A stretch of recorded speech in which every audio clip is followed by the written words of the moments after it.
Hi everyone and welcome to Inksights, a podcast giving you important insights into the publishing industry. This is Lily, Mira, and Amy.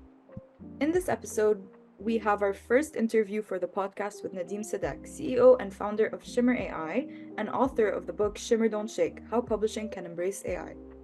Hi Nadim, thanks for coming onto the podcast today. We've really enjoyed your speech at Future Book and we're very excited to find out more about your views on AI and AI in publishing. Do you want to briefly introduce yourself? Sure. Well, I'm very flattered to be invited onto your inaugural podcast. Thank you. I'm currently the CEO of a company called Shimmer AI, and what Shimmer does is it generates and deploys advertising to sell books using AI. I'm also the author of a book on AI. This one, which you can't see because it's all blurred out. There, let's try and find the focus. There, I'll have a everybody's got one. Like mine has gone temporarily missing. That seems to be getting some traction and people are finding it helpful, which is great. That was the purpose of it. And otherwise, I'm enjoying just getting on with kind of building a new business within publishing. That sounds great. And we really wanted, considering the context and obviously AI has been here for a while now, but I feel like everyone can agree that the past year its presence been felt so suddenly. Mm-hmm. So within the context of that, how did Shimmer AI begin, and how did the idea start to form, and within the context of publishing, of course? I'm one of the 4 founders of Shimmer AI, and I guess it's our working histories. We each have our own rivers, and eventually there's a confluence as you reach the ocean. And if the ocean is Shimmer AI, then the rivers were kind of a mix of different things. The expertise and the experience that we've had together covers psychology, advertising, marketing, brands and consumer insights, technology, building technologies, AI, data science, and importantly also software as a business model, because you do need to kind of know how to operate one of those businesses. They're not like classic traditional ones. And all of those things came together, and we thought, well, with this kind of amalgam of really quite disparate talents and competencies, what could we do that'd be really interesting and exciting? The 4 of us had worked together in a previous AI brand management business, so it wasn't as if we were all kind of figuring out whether we'd work together well or anything. But what we looked for was something that would be transformational, where the inauguration, if you like, of this new era of AI that was going to be mass adopted, and which would enable many different streams of work. We thought, well, what could we transform? And a pretty simple concept came to mind, really, which is that there have been historically lots of industries. Fashion is one, music is another, dating is another one, computer games, where there are what's called in business terms the long tail. And the long tail is normally defined as something which can't be given kind of economic priority. So in the context of what we do at Shimmer, it was a series of assets, a series of things, services or products, which historically couldn't afford any advertising.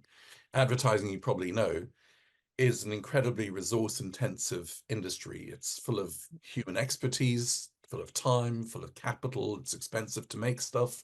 It takes a long time. There's lots of human interactions.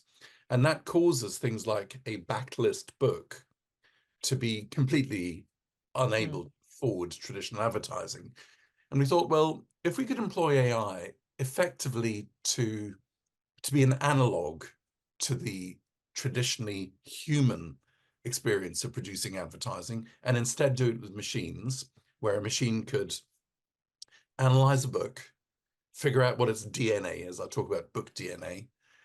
Use that book DNA to generate advertising that's faithful to the book DNA, so the advertising really is representing what's between the pages, and in the end the covers that we all showed each other a minute ago don't really matter, because you've learned what's in the middle in the pages and written by the author.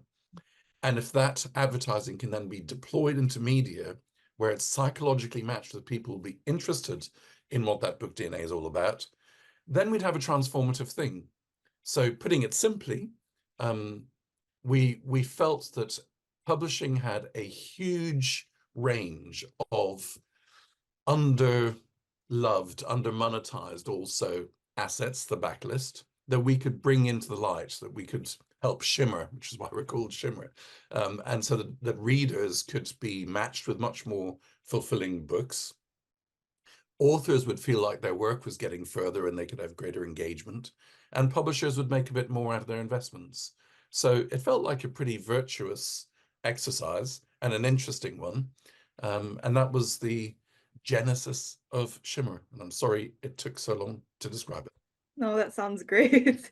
Could you tell us more about book DNA? I thought that was very interesting, and like what that encompasses and Yeah, that. sure. We decided quite early on that there would be lots and lots of AI that would simply say, yeah, I can look at that book and I can tell you what it's about, and then I'll do a prompt and produce some advertising, which won't be bad. And that's true. It's true today. That's exactly what's happened. You can go to ChatGPT, give it a section of a book, ask it to produce a prompt, give it to Midjourney, and you've got something that's okay. We felt that books were almost uniquely deep. There's so many words, so many thoughts, lots of concepts, there's plots, there's narrative arcs, there's tensions, there's psychological values, there's emotions, that we wanted to do that justice. So we essentially have trained our production to understand what it is about the book that makes it unique. Partly that's a structure. So the common example that I give, which is a made-up one, but it doesn't matter, it's kind of deliberately made up, is let's say we're looking at a book about mackerel fishing in Sweden. Well, if ChatGPT told you that, you could probably get a mackerel fishing in Sweden picture, and it'd have slightly blondie people and quite cold sea and quite green hills and things in the background. And it wouldn't be a bad representation of mackerel fishing in Sweden. But what we've trained our book DNA to find is what's also going on psychologically in the book. So it turns out this mackerel fishing in Sweden book is actually about melancholy and depression, and there's more cruelty than you would expect. So now we have, and actually I should say there's 900 million combinations of these things at least that we look at. So I'm doing a pretty rudimentary summary of it. But you can see it's already more than just mackerel fishing in Sweden. And so you take that book DNA and you give it to the second machine, the generator in our language, and the generator says, okay, I've got a weird title, but I'll have a go. And it produces something which manifests Sweden, mackerel fishing, but importantly, melancholy, depression, cruelty, in different weightings with different executions. Mm-hmm. And it then configures the different media environments. So the Google environment is different from the Meta one, which is different from the Amazon one, and Pinterest and Reddit and so on. And so the machine also configures, it crafts it into advertising artifacts, and it then passes them off to the deployer, because it's an end-to-end service. And the deployer says, I know where to find people who are into melancholy or depression or cruelty and who happen to have an interest in perhaps Sweden and mackerel, and tries to find the best matrix, the best amalgam in a person's mind of those different values which we know in the book. And so when you see the ad for the book, which is faithful to the DNA, you go, oh, that one feels like one for me. And you generate, therefore, a higher propensity to purchase. And the book no longer has to be accidentally discovered in a bookshop or by a recommendation system that says you like fishing books. Most people won't like a melancholy, depressing, cruel book about fishing, but some will. And so we're much more accurately matching the nature of the publication, the piece of literature, to a suitable audience. Book DNA is completely central to that. You can't do it without it. That's really interesting, actually, because one of the issues we've I've personally found a lot in the marketing module is that you have to read the kind of book from end to end to market it. And then you need to read all the books that are similar end to end to say, yes, this is a good comparison to this book here. And it's very time consuming. It takes hours and hours and hours to read all of the books and all the related books to say confidently, yeah, we can market people this book on the basis of this book and on this theme because it talks about this minute theme in the middle, which isn't Yeah, actually obvious from the front. So that's a yeah, really interesting kind of explanation. yeah. And the AI really helps us be clever about it, because we'll find the principal theme, and let's just call that melancholy, depression, cruelty.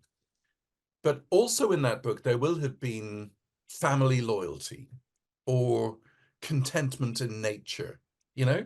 So if after a while the advertising doesn't seem to be clicking so much anymore, the AI switches it up and goes to one of the alternative themes and says, there's more mileage in this book.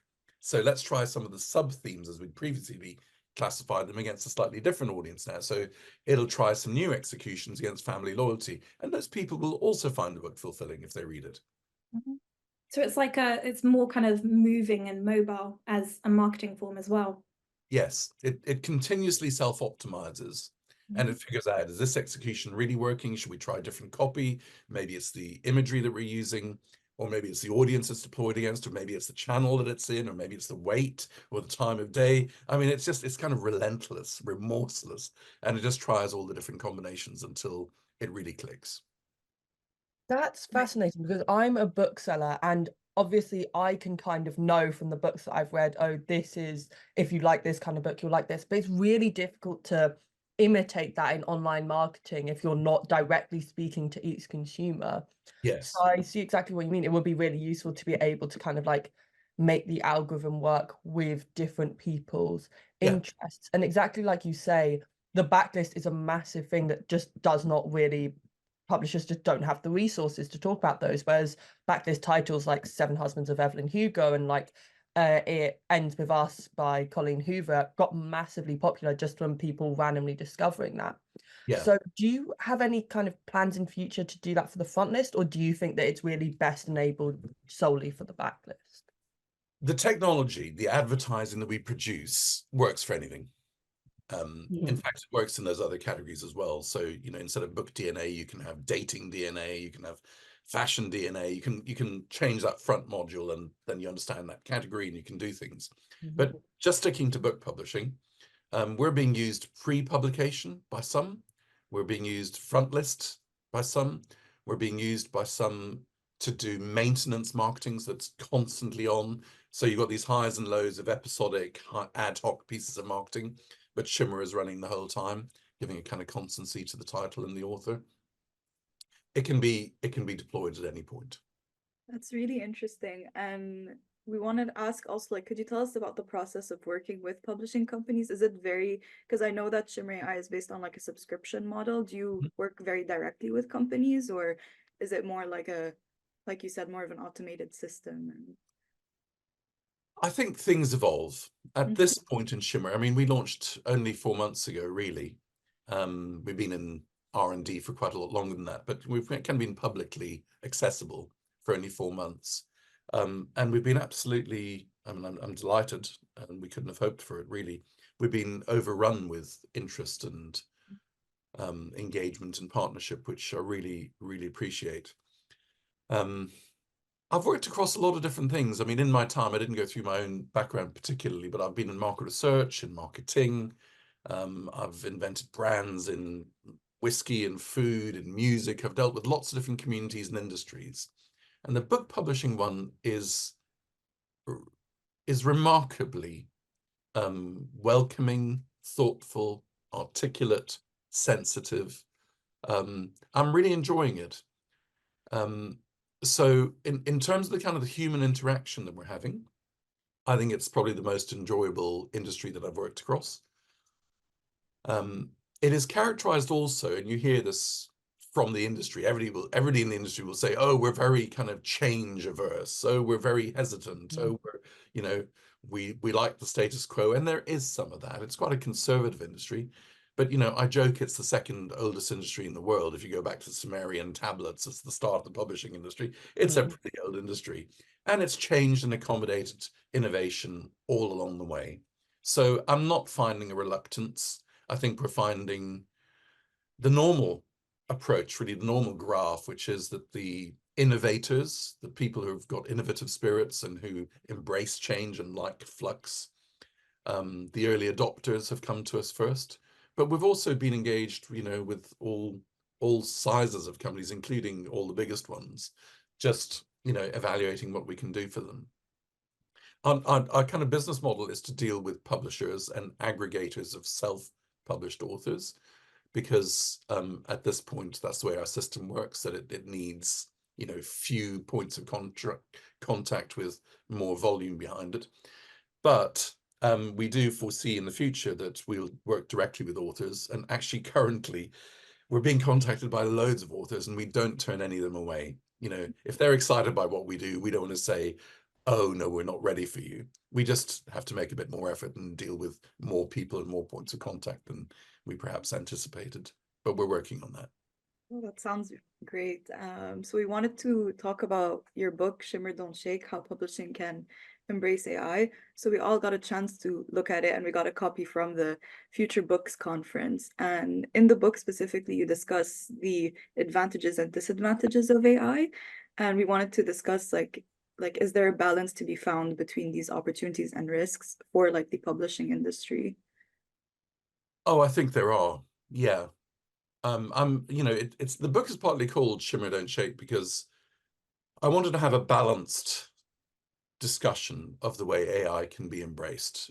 There are many doomsayers, and they're brilliant people with wise minds who've done all the research in the world. There are also people who say that it's the dawn of a new era of civilization and it's the most brilliant thing that's ever happened to us, and they're also well researched and they're also wise minds. My own position is a much more optimistic one than pessimistic one, but I think that there are some things to fear. Let me start with the things that I think are the kind of the risks, because I don't usually do that. But one of the things that I was describing with Shimmer, although we didn't put it this way, is it's making books more discoverable. And you can take that to the nth degree, where if you imagine if we really took the 900 million combinations in the psychological profiling, you would get hyper-personalization. I think hyper-personalization is asphyxiating.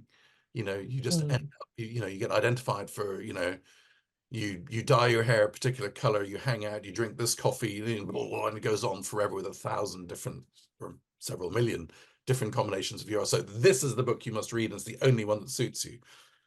I think that would be awful. And there's a risk, because the AI can do that, that you do that, rather than just encouraging people into the general area that, you know, will be suitable for them, and then letting them enjoy the discovery as well. So I think asphyxiating hyper-targeting could be pretty awful. I think that the writing styles of AI, I don't know how much you've messed around with the different ones or employed them, but I find they have very different tones of voice. And you can begin to train them. You can give them, you know, your copies of your own work, and they can mimic you essentially. And then you can tell them what to kind of write. And I think there'll be quite a lot of AI produced soulless writing, and there'll be something about it which just doesn't really click for the human being. We're funny creatures. We've got the system one, which is our intuitive system, our implicit system of thinking or feeling, really more feeling than thinking. Our system two, rational evaluative process of thinking. And I think AI writing really suits our system two. It's rational, it's well put together, it's concise, it's quite sophisticated, but it doesn't really chime. It doesn't really turn us on in our feelings, because there's just something that we would refer to as soul or spirit. You know, we'll come to talk about creativity, because I think creativity is an interesting debate around AI. But I think that's one of the fears that I would have about it, that it can, you know, if you want to learn how to rewire the sockets in your bedroom, which I wouldn't recommend you do, but let's say you did, then I think a piece of AI writing will be much simpler than following some, you know, electrical, you know, theory book that you could go and buy. So there'll be lots of really good AI writing, but stuff about, you know, how it felt in Judea and Sumeria thousands of years ago when something happened. I just don't see that AI will be able to recreate the feelings that we need to really kind of connect with that. And then I think the other thing that's kind of a danger from AI for publishing is the pressure on models. You know, the AI can do a lot of really routine work, predictable work. And so roles will change. And I think the equation that exists between publishers and authors is also going to come in for interrogation. Broadly speaking, one has relationships that are strong when the other party does things that you can't yourself do. So a publisher does a lot of stuff that authors can't for themselves do. Self-publishing has changed that equation a bit already. AI will do it further. And so, you know, we want publishers to be healthy and to be well-resourced. And so they have to find a way of essentially charging authors for their services in a way that's economically bearable for both. But I think that will produce change. On the other hand, there's loads of you know, really good stuff that'll happen from AI working with the publishing industry. And I suppose I don't know if you want me to run through any of those, but you know, it's things like greater exposure to more culture and authors, you know, through automatic translations. There's a big debate about automatic translation or AI translation, but you know, in my estimation, if I'm going to be introduced to Mongolian noir writers that I would never have come across before, I think that's a positive thing from AI. I think there'll be lots of automated work like book descriptions where you just get simple summaries of works that, you know, don't need the author or the editor to toil over. Streamlined workflows where, you know, things that are quite hard, like looking for variances in legal contracts or payment systems, that'll be, you know, made much more easily. Perhaps kind of more excitingly, things like interactive fiction, where you can choose different endings or you can engage with different communities and kind of co-write or co-imagine. It's a bit more like video games, really. So books, I think, will get a bit closer to video gaming. All these sorts of things. There's, you know, objective manuscript evaluation. I was telling a story to somebody the other day that my sister-in-law used to work as a secretary first, and then as more of an agent in the literary agency business. It was a long time ago, but there's so many manuscripts piled up everywhere in the office that she would be given a big bag full of them, and she'd take them home for the weekend and give them to her friends, and you know, they'd all read one and say whether it was any good or not. And you can imagine, you know, there would have been lots of genius authors who just got lost in the Saturday morning hangover of your friend who doesn't really read much that just said, yeah, I found it a bit boring, when it was a brilliant book. That doesn't have to happen anymore. AI can do the first run and say, this is of this genre, it's similar to that, it's got these differences, this is really worth a good look. So I feel like there's much more positive to come from AI with publishing than things that we should fear. Yeah, I mean, I've read some interesting books recently around the topic of AI. There was one that I got from FutureBook, which I think it's called My Child, the Algorithm. And it's a very interesting, do you know the book by any chance? I do. Yeah, it's Yeah. very, very interesting because I thought it was a great way, because it did really show how unique kind of writing is that can't be replicated by AI. But it has, I don't know if you've read it, but it has 3 different voices in there, which is very interesting. You've got like the narrator, who is quite biographical, so it is her voice. It's got her toddler, and it's got the AI. And it's very interesting seeing all 3 of them together, because the toddler is very similar to the algorithm. Yes. But and it's in the sort of like learning and the developing of it. And it's it's an older based algorithm. So it's kind of still figuring things out. But it's very interesting because it can sometimes come up with really, really interesting things that really complement the rest of the narrative, but sometimes it's just kind of completely like, oh yeah, that's a bit irrelevant, kind of want to skip that. But it's very interesting, and it's a good way to show how you can work with the AI and still retain kind of human elements to it. So I think that's like a good example of like AI being used well. And it's also very interesting, you're talking about like the sort of echo chamber sort of marketing, and kind of how AI kind of will hyper select things for you. And recently I've been trying to get out of my comfortable niche area of fantasy. So I've been reading kind of things that are a bit more realistic, or things that are a bit more kind of out of my comfort zone. And I think that it's really, because if the AI was kind of recommending it to me, I don't think they would ever recommend what I've been reading recently, but I've really enjoyed it. So yeah, it's quite interesting. Yeah, I think that's kind of why we've gone to psychological profiling, because it's not so much what you're reading, it's kind of what's driving you to read it, you know, what's in your head that, or in your mind or your heart or whatever. Yeah. I Yeah. think the debate around, I mentioned we might talk about it a bit later, maybe this is a point, that I saw something recently that made me think differently about hallucination.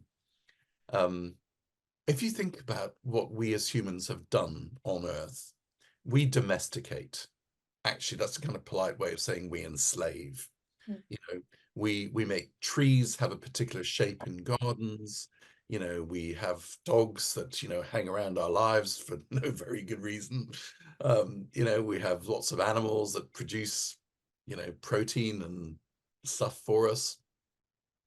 And we like obedience. You know, we like rules and regulations and societal systems and governments and all the rest of it. And I have been thinking that the real differentiator between humans and AI, and I'm beginning to call AI allied intelligence rather than artificial intelligence, because I think we should think of it as a partner in our endeavors. But what we've sort of talked about is, oh, it's so disappointing. It's really not very good yet, is it? Because, you know, I told it to show me, you know, 3 women in a serious discussion, and it showed me a cricket match, you know, or something. And so you think, well, that's crap, isn't it? It just doesn't really work very well. And we call it a hallucination. You know, that visual was a hallucination. It also does it in text. If you thought instead that that was the AI being creative, you'd cut it more slack. And you think, why has it done that? If a human did that, if you're in a conversation with somebody and they said, well, imagine a cricket, you know, you said, I want you to imagine 3 men having a serious conversation. It says, imagine a cricket match. You'd have more patience. And you say, well, why? Well, it's not where we think 3 women will have a serious match, is it? And so the juxtaposition makes it more dramatic. And then you elaborate the whole scenario and you think, oh, actually, that was pretty clever. We don't cut that slack to AI at all. And I've been hearing from people in my team that Midjourney 6 is so much easier to work with than Midjourney 5 because it does what we tell it, you know. And I think, oh, this is interesting. I don't know where this goes really, but I've just been trying to think about why it is that we're more satisfied when things go the way we want them to, you know, and whether that's actually the enemy of creativity. It's really interesting because like we were saying earlier, we've been using AI in our assignments, and one of them where we used it the most was we were creating a cover design. And so a lot of people, because we're not graphic designers, most of us decided, okay, we're going to start with a basis of AI. And it was very fascinating in class to put in the prompts and see how they came up with things, because sometimes they'd take parts of the sentence and go very strange directions. You'd you'd talk about like a person and a lion standing, and then you'd have a lion standing, and it was completely not what you wanted, but you couldn't help but laugh at what came up. But it was very interesting because really what we've learned from recently is that AI can be used as a really good working starting point to then continue onwards and put our own creativity on it. So for me, I generated images, which I then put into Canva, and then I edited them so that they actually fit more with what I wanted to do. But it created a starting point that I never would have been able to create. Yeah, I think that's why I'm talking about allied intelligence. It's like, it's a great companion, you know, it's a great prompter of our own thinking and origination. So we'll see how it evolves and how we feel about it. There's a really interesting quote that I highlighted in the book about like the advent of AI and like how we define wisdom, where here you write, wisdom in our new AI age is about embracing complexity and uncertainty, acknowledging that true understanding lies not in the storage and recall of facts, but in the ability to contextualize and apply them effectively in real time. And how like like AI will like take out that like automated like job out of the way so that it would allow for more human creativity to like shine and shimmer. So I thought that was such an interesting point. Yeah, it's one that I'm sort of preoccupied by, and it's also why I think so much of the Gen Z confluence with AI, which I think is going to be really interesting, and Gen Alpha, of course, as well. Could you elaborate more about like the connection between Gen Z and AI, particularly because I feel like now Gen Z is starting to enter the workforce and publishing, and as well as AI, how it's changing the way we think about knowledge and creativity and jobs, and if you have anything to add. There've been a few things that have kind of prompted me to think about it. One was a really kind of mundane moment. It was a nice moment. We have a little dog, and I've got 4 children, and the third one, who's my eldest son, who's in his kind of early 20s, was playing with the dog, and the dog didn't do what the dog was meant to do. And I said, oh, you could reward him with something, and then he might start. He said, I don't want to do that. He doesn't want to do it. And it was that moment of, I don't want to enslave. I don't want the dog to be entirely obedient. I like that he has freedom of will, is what my son was saying to me. And I find that Gen Z is very much that way. It's like, I don't want a career.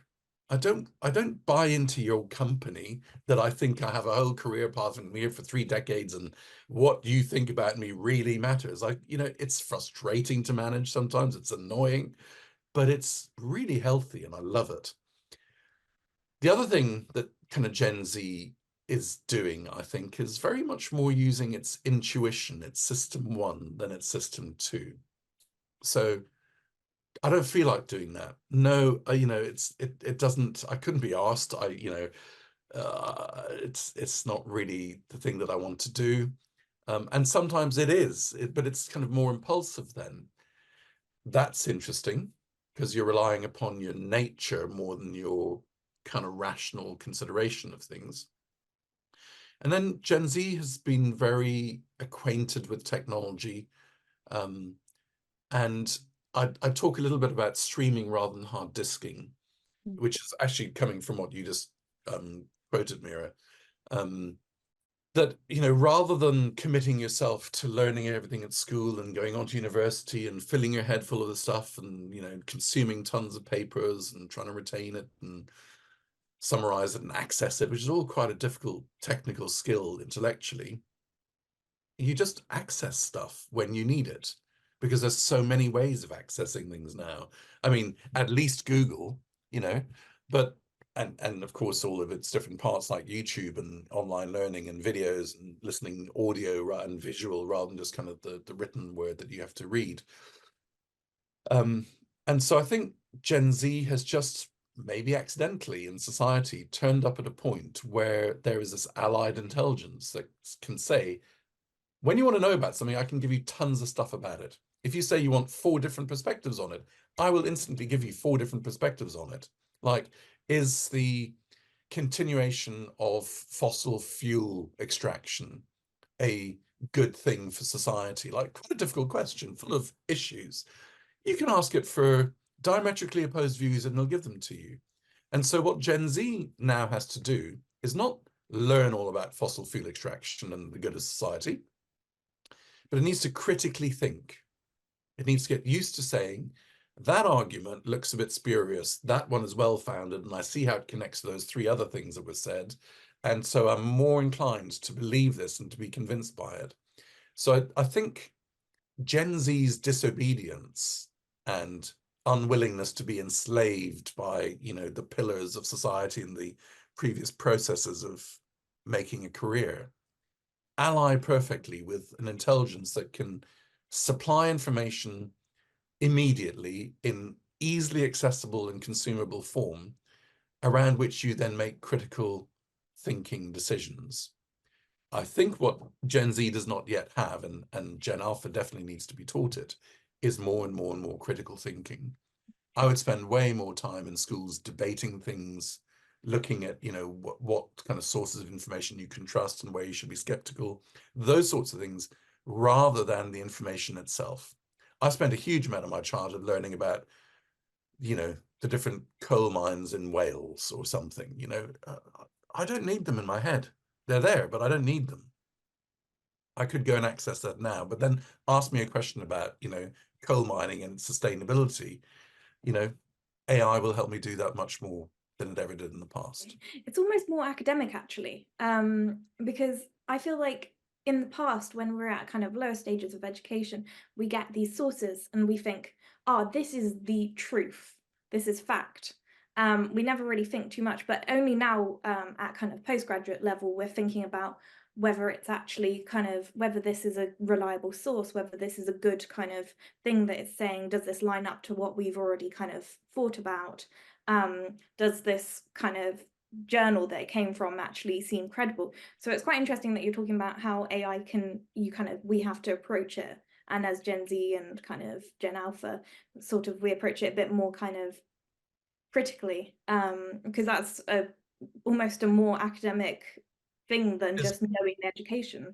It is, I think we don't need to be accumulators anymore. We need to be parsers.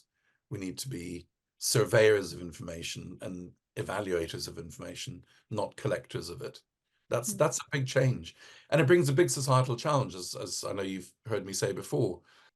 We are at an inflection point, I believe, where because AI could make us or enable us to do the work we do in half the time, we have this choice. Should we do double the work, or should we do something else and find a better way, in my view, of defining the worth of our lives and our time on earth, which is not all that long. It's like, what are you going to do with your life?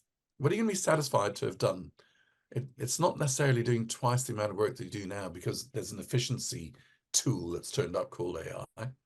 I think it lets you do the work that's economically important for our civilization, but then do something else as well. I think especially with smaller like publishing houses and smaller teams, there's like a lot like work that needs to be delegated and a lot of people take on like multiple roles. So having that on the side to like, for example, take the time to read the manuscripts and analyze the books and even do other things beyond like just book DNA and marketing, even going into different sectors of publishing, I think would allow for more time for different people within small teams to work on other projects. And that's really, really interesting. I think there'll be ramifications much more widely too.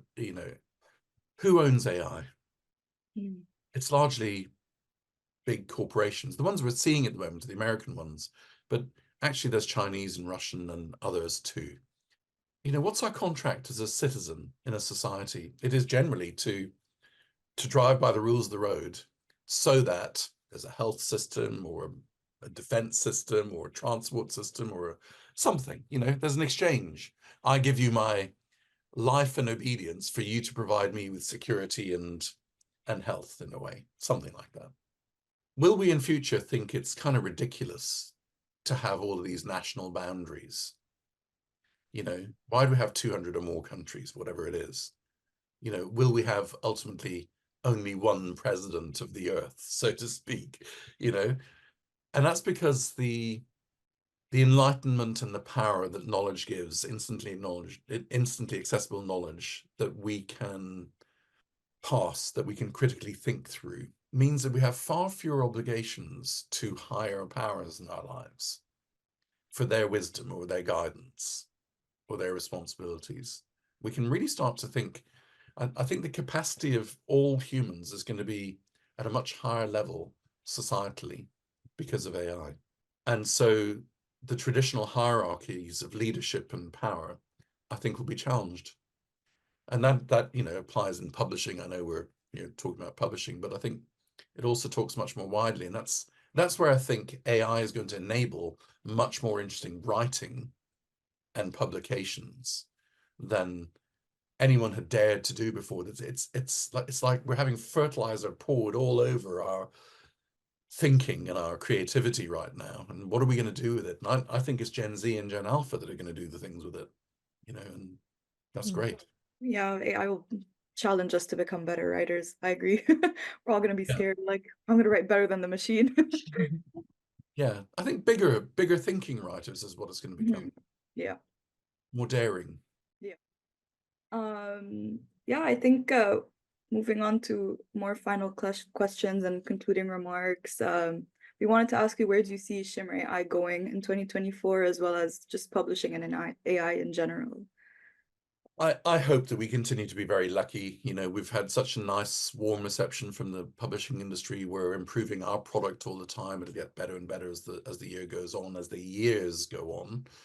And I think, you know, what I hope will be the pattern of development for Shimmer AI is that major publishing houses and independent ones trust what we do, find it useful, gather us up, and we've got a main, you know, sustainable, positive business and contribution to the industry.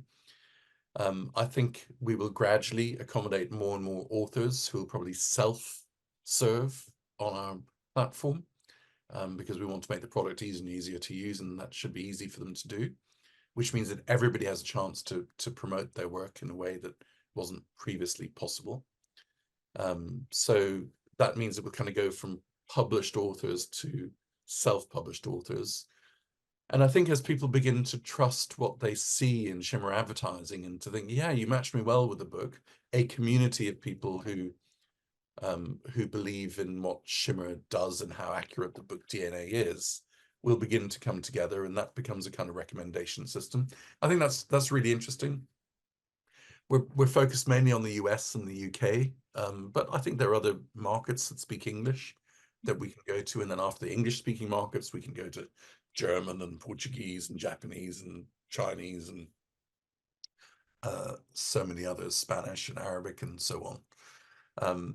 So I think there's an almost inexhaustible expansion, if you like, through the publishing world that we can do, but we're going to take it sensibly and safely, step by step, and just make sure that what we're doing is good for everybody as we go along. I think AI translation is going to make many, many more authors cross, you know, it happens with music already. You know, why is K-pop so big? You know, there'll be things that happen in book publishing that haven't really happened before. And I think there'll be much braver writing that'll be stimulated. And that's what I hope for in the next year. Yeah, we were chatting about this earlier, but do you know if you're going to be at the London Book Fair yet? We are. Will you come and see us? Absolutely. Good. Yeah, there'll be a few of us there actually. We went to Frankfurt in a bigger number, and we'll be at LBF in a bigger number too. And the IPG Spring Conference, if you're going to that. That'll be fun. Also, I'm sure you're very busy, but are you reading anything at the moment? Yes, I am reading. I try to read all the time, but you know, between working and TikTok, it's hard, isn't it? I'm just like, how can I stop being addicted to TikTok? I'm reading. My eternal struggle. It's terrible, isn't it? I mean, I find Instagram a dead land now. It's like, it's so boring here. I'm reading a book. I think it's called The Times something or other, but it's the Lives Less Ordinary.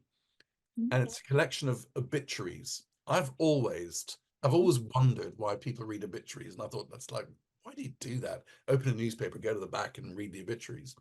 And I don't know what prompted me to start, but I've discovered that they're an art form in their own right. They're like 1,000 words long, so they're like 4 or 5 tube stops, or a quick read before you sleep, and it doesn't put you to sleep. You don't kind of doze off in the middle of the chapter. And they're just wonderful. They're not chronological stories of how people, you know, was born here, went to school there, did this job and died. They're much more exploratory, I don't know, observations through anecdotes of the nature of the person and their spirit throughout the course of their life. They always end with, was born this day, died this day of such and such a thing. So there's always this kind of full stop. But the art of writing these short obituaries that are so meaningful about the person's life, I'm really enjoying. It's the first time I've ever read them, so I'll be buying more obituary books as time goes on. I guess that's one of the books that you can market that I probably wouldn't have marketed to me most of the time, but it sounds incredibly interesting. Yeah, it is. It is. But yeah, I think that's all for today. Thank you so much for agreeing to come on, and it was such an enlightening conversation, and we're really excited to share this with like future publishing hopefuls and hopefully our growing network and audience. Great. Yeah, well, I've enjoyed it. Thank you for the questions. They're very thoughtful. Well, thanks for your time and for inviting me. Thank you so Thank much. you so much. Thank Have a good you. day. See you soon. Thank you for listening to Inksights, and stay tuned for future insights into the publishing industry. On our next episode, we'll be talking more about AI through debates and book reviews.